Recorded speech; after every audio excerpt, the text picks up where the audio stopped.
అదే RTV app వార్తల్ని క్షణాల్లో చదివే అవకాశం ఉంటుంది. ఒక న్యూస్ పేపర్, ఒక టెలివిజన్ ఛానల్ మీ చేతుల్లో ఎప్పుడూ ఉంటాయి.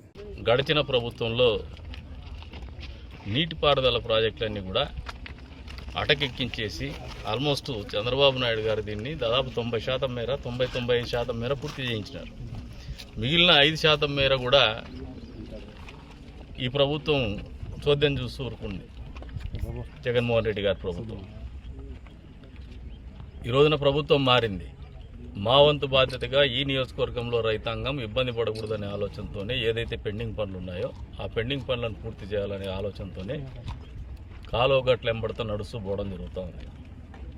ఇవన్నీ కూడా ఇంకా 2 రోజుల పాటు పూర్తి స్థాయిలో దీన్ని అవగాహనలోకి తెచ్చుకోవాల్సినటువంటి అవసరం ఉంది. ఏంటంటే ఇంకా ఎక్కడెక్కడ పెండింగ్ ఉన్నాయి, ఎక్కడెక్కడ బాటిల్ లెక్స్ ఉన్నాయి, కాలువ వెంబడతా దాదాపు చెట్లు పెరిగిపోయేసి ఒకవేళ వచ్చే రోజుల్లో నీళ్ళను వదిలినా దాని వేగాన్ని అడ్డుకునేటువంటి పరిస్థితిలో కాలువ పరిస్థితుంది. దానికి కూడా పీడీ గారిని అడిగేసి డీసిల్టింగ్ ఆఫ్ ట్యాంక్స్ పెట్టమన్నాము.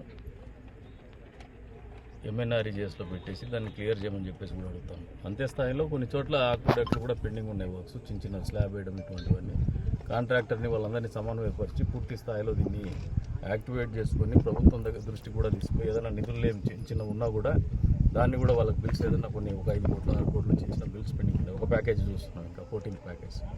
ఈ 5 కోట్ల రూపాయల డబ్బులు కూడా విడుదల చేసేటువంటి కార్యక్రమం చేస్తాం. తద్వారా ఈ ప్రాంతంలో ఏదైతే పట్టణము నాగారెడ్డిపల్లి అదే రంగా తలుపులకి నీళ్ళు వచ్చేటువంటి పరిస్థితి ఏదైతే ఉందో వాటిని త్వరితగతిన పూర్తి చేస్తాము. వచ్చే ఎండాకాలంలో రైతాంగం నీటికి ఇబ్బంది లేకుండా, వ్యవసాయానికి నీటికి ఇబ్బంది లేకుండా చూస్తాము. అదే రంగా తాగునీరు అవసరాలకు కూడా పూర్తి స్థాయిలో యుద్ధ ప్రాతిపదిక మీద చర్యలు తీసుకుంటామని చెప్పేసి కూడా తెలియజెప్తున్నాము.